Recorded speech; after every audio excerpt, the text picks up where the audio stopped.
નમસ્તે વહાલા બાળકો, આપણે સામાન્ય જ્ઞાનમાં અગાઉ પાઠ 22 વસ્તુઓના સ્થળ વિશેની સમજ મેળવી. બાળકો, તમે 5 વસ્તુ અને તેના સ્થળની નોંધ કરી હશે. હવે આપણે પાઠ 23 શબ્દ ચિત્રો વિશેની સમજ આપણે આ પાઠની અંદર મેળવીશું. શબ્દ હોય પણ એ ચિત્રની અંદર છુપાયેલા હોય એવા આપણે અહીં શબ્દો ચિત્રો જોઈશું. બાળકો, તમે સામાન્ય જ્ઞાન પેન્સિલ ઇરેઝર સાથે તૈયાર થઈ ગયા હશો. તો ચાલો બાળકો, આપણે શબ્દ ચિત્રો સમજીએ. અહીં કેટલાક શબ્દ ચિત્રો આપેલા છે. દરેક ચિત્ર ઓળખી તેમાં રહેલો શબ્દ ખાલી જગ્યામાં લખો. તો હવે આપણે જોવાનું કે આ ચિત્ર છે. જુઓ બાળકો, આપણને આ દેખાય છે. શું તમને જુઓ તો ધજા.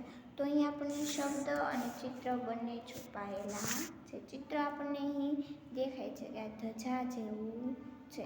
તો એના શબ્દો આપણે અહીંયા જોઈએ તો જો અહીંયા બાળકો આપણને ધ દેખાય, બરાબર, અને આ જા, એટલે શું થાય? ધજા. તો પહેલાની અંદર લખો તો બાળકો ધજા.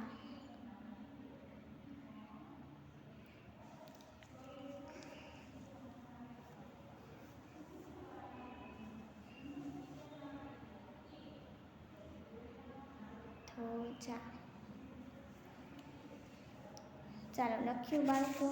ત્યારબાદ બીજું જોઈએ. તો જુઓ બાળકો, આ તમને શું દેખાય છે? પક્ષી છે, પણ કયું પક્ષી લાગે છે તમને?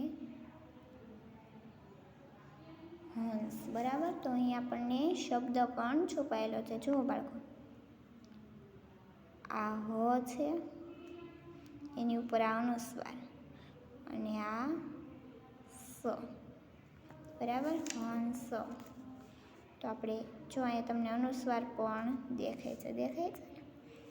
તો બીજામાં જવાબમાં લખો હંસ.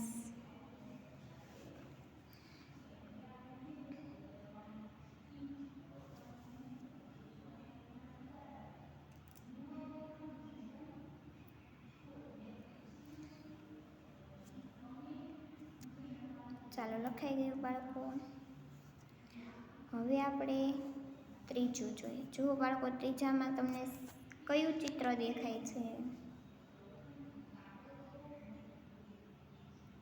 માછલી, બરાબર. તો એમાં શબ્દ ક્યાં છુપાયેલા? જો આ મા, આ છ અને લી દેખાય છે ને? માછલી. તો આ માછલી ચિત્રમાં દેખાય છે અને તેના શબ્દમાં પણ માછલી લખેલો છે, બરાબર. તો ત્રીજામાં તમારે લખવાનું થશે માછલી.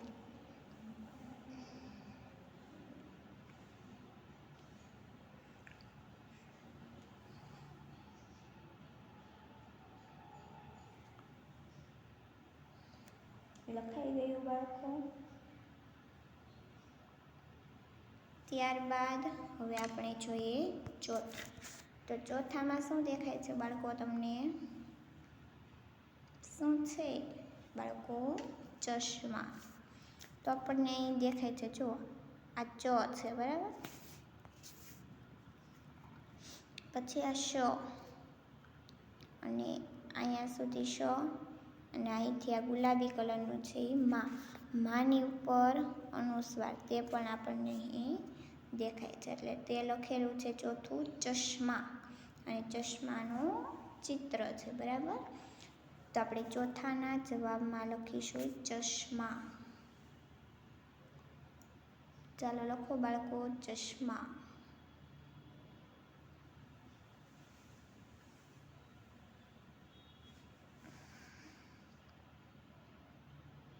લખાઈ ગયું બાળકો. ત્યારબાદ પાંચમું જોઈએ. તો પાંચમું શું દેખાય છે બાળકો તમને ચિત્રોમાં? શું છે? હાથી, બરાબર. તો હવે આપણને ચિત્રમાં શબ્દમાં દેખાય છે કે નહીં એ જોઈએ. તો જુઓ બાળકો, આ હા છે અને આ થી આપેલો છો અને આ હાથી. તો પાંચમું છે હાથીનું ચિત્ર. અને તેના શબ્દ પણ છુપાયેલા છે. તો પાંચમાના જવાબમાં લખો બાળકો હાથી.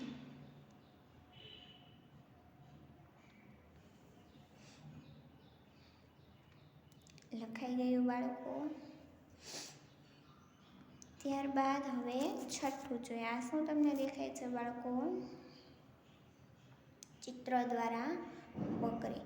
તો તેમાં શબ્દો પણ છુપાયેલા છે. જો આ બ, આ ક અને રી એટલે કે બકરી. આપણને અહીં બકરી દેખાય છે. તો છઠ્ઠું બકરી છે, બરાબર.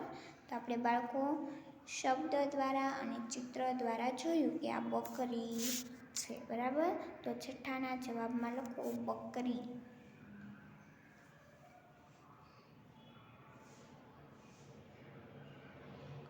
ચાલો લખાઈ ગયું બાળકો.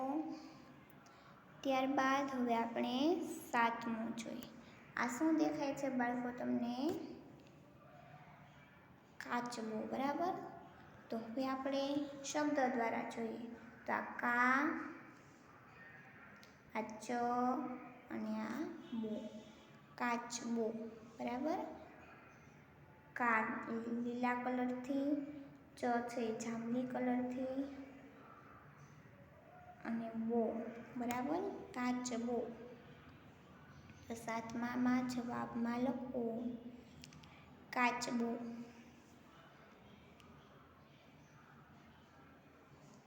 કા છે લીલા કલરથી, ચ છે બ્લુ કલરથી અને બો છે એ જાંબલી કલરથી. એટલે આપણને અલગ અલગ મૂળાક્ષરો અલગ અલગ કલર દ્વારા દેખાડવામાં આવેલા છે, બરાબર. એટલે સાતમામાં બાળકો તમે લખ્યું કાચબો. ત્યારબાદ હવે આપણે આઠમું જોઈએ. આ શું દેખાય છે બાળકો તમને? હથોડી, બરાબર. તો હવે આપણે જોઈએ કે શબ્દોમાં છુપાયેલું, ચિત્રની અંદર શબ્દ છુપાયેલો છે કે નહીં. તો આ જુઓ બાળકો, કથ્થઈ કલરથી હ લખેલું છે, બરાબર. પછી લાલ કલરથી થો અને ગુલાબી કલરથી ડી એટલે હથોડી. તો આઠમામાં લખો બાળકો હથોડી.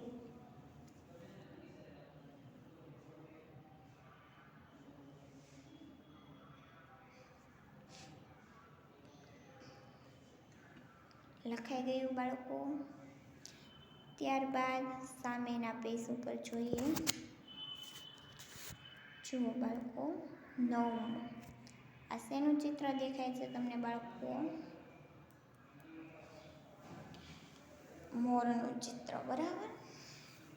તો હવે આપણને શબ્દ છુપાયેલો છે કે નહીં તે આપણે જોઈએ. જો વાદળી કલરથી મો લખેલો છે, દેખાય છે બાળકો. અને જાંબલી કલરથી ર. જે આ પીછાનો ભાગ છે એ ર દ્વારા લખવામાં આવેલ છે, એટલે કે મોર. તો નવમામાં લખો બાળકો મોર. મોર.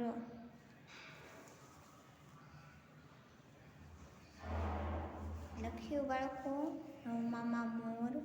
ત્યારબાદ હવે આપણે 10મું જોઈએ. બાળકો આ ચિત્ર તમને શેનું દેખાય છે? શેનું છે? બતક. તો હવે આપણને શબ્દોમાં જોઈએ કે બતક લખેલું છે કે નહીં. જો આ ગુલાબી કલરથી અહીંથી આમ બ લખેલો જોયું બાળકો. ત્યારબાદ કેસરી કલરથી ત અને કથ્થઈ કલરથી ક, બરાબર, બતક. એટલે 10મામાં તમારે બાળકો લખવાનું થશે બતક.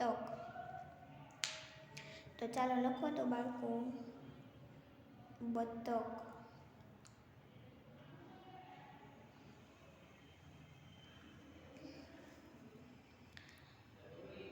લખાઈ ગયું બાળકો. ચાલો હવે આપણે 10મું જોઈએ. આ શું દેખાય છે બાળકો? આપણો ગુજરાતનો નકશો છે, બરાબર. તો તેને હવે આપણે શબ્દો દ્વારા જોઈએ. તો આ લીલા કલરથી ગુ લખેલું છે, બ્લુ કલરથી છ બાળકો અહીંથી તમને આમ દેખાય છે છ. પછી જાંબલી કલરથી રા અને બ્લુ કલરથી તો. જો અહીંયા લખેલો છે તો, એટલે ગુજરાત લખેલું છે. તો 11માં બાળકો આપણે ગુજરાત લખવાનું થાય. તો ચાલો બાળકો લખો તો 11માં ગુજરાત.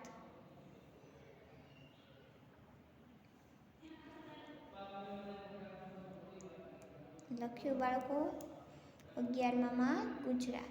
ત્યારબાદ હવે આપણે 12મું ચિત્ર જોઈએ. આ શેનું ચિત્ર લાગે છે બાળકો? બગલો છે, બરાબર. તો હવે આપણે એને શબ્દો દ્વારા જોઈએ. તો આ તમને લાલ કલરથી બ લખેલું જો. ત્યારબાદ બ્લુ કલરથી ગ લખેલું છે. આ ગ છે. અને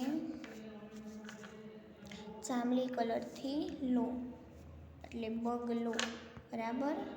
તો 12માં તમારે લખવાનું થશે બગલો. ચાલો લખો બાળકો બગલો. લખ્યું. ત્યારબાદ હવે બાળકો આપણે 13મું જોઈએ. જો બાળકો આ ચિત્ર તમને શેનું દેખાય છે? રોકેટનું, બરાબર. તો હવે આપણે ચિત્રો દ્વારા તો જોયું કે આ રોકેટ છે. તો હવે આપણે શબ્દો દ્વારા જોઈએ કે આ શેનું ચિત્ર છે. તો જો અહીંયા આપણને બ્લુ કલરથી આપણને રો લખેલું દેખાય. જો આ ઉપર માત્ર છે, ત્યારબાદ અહીંથી આમ ર કરેલું છે, બરાબર. એટલે રો દેખાય છે. ત્યારબાદ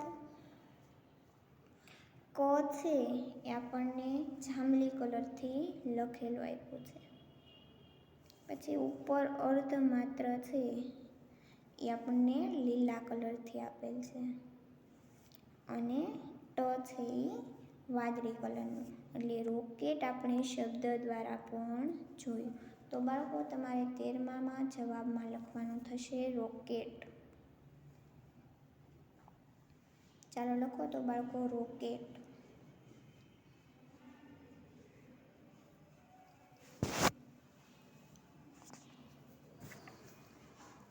ચાલો લખાઈ ગયું બાળકો.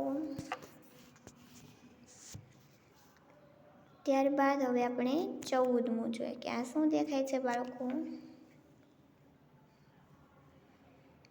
મોજડી, બરાબર. આપણે ચિત્ર દ્વારા જોયું કે આ મોજડી છે.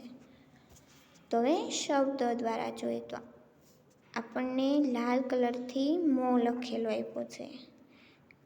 પછી કથ્થઈ કલરથી જ અને કેસરી કલરથી ડી. જો અહીંયા તમે જોઈ શકો છો.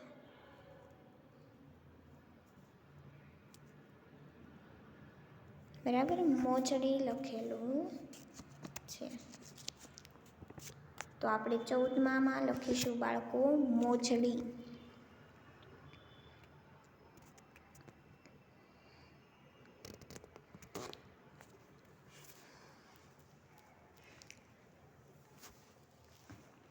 ચાલો લખ્યું બાળકો. ત્યારબાદ 15મું. 15માં તમને શું દેખાય છે બાળકો?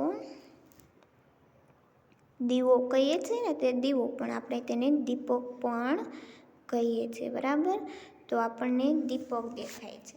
તો આપણને હવે શબ્દો દ્વારા જોઈએ તો આપણને લીલા કલરથી દી લખેલું છે, લાલ કલરથી પ અને જાંબલી કલરથી ક એટલે દીપક. તો 15માં બાળકો લખો દીપક.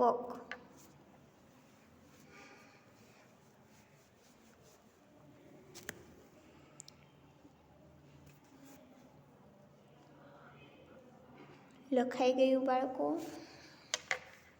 ત્યારબાદ 16મું. તો હવે જુઓ 16માની અંદર આ તમને શું દેખાય છે બાળકો? ચરખો અથવા તો આપણે રેડિયો કહીએ છીએ. તો આ રેડિયો છે, બરાબર. તો તેમાં કયા મૂળાક્ષરો છુપાયેલા છે જોઈએ આપણે. આ ર છે વાદળી કલરથી, બરાબર. એની ઉપર આ એક માત્ર અને ઉપર અનુસ્વાર આપેલો. જો નાનું અમથું આપણને દેખાય છે અનુસ્વાર. પછી ટી, તો અહીંયા લીલા કલરથી આપણને ટી આપેલો છે, બરાબર, આમ કરીને. અને ત્યારબાદ યો, આ યો છે એટલે રેટિયો. તો 16માં તમારે લખવાનું થશે બાળકો રેટિયો. ચાલો લખો રેટિયો.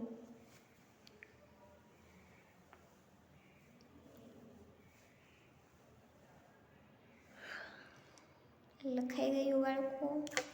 તો અહીં આપણે શબ્દો દ્વારા ચિત્રો જોયા અને ચિત્રો દ્વારા શબ્દો જોયા, બરાબર, કે જે ચિત્ર છે એની અંદર કયા શબ્દો છુપાયેલા છે તેની આપણે અહીં સમજ મેળવી. બાળકો, તમે પણ આવા શબ્દ ચિત્રો બનાવવા માટેનો પ્રયત્ન કરજો.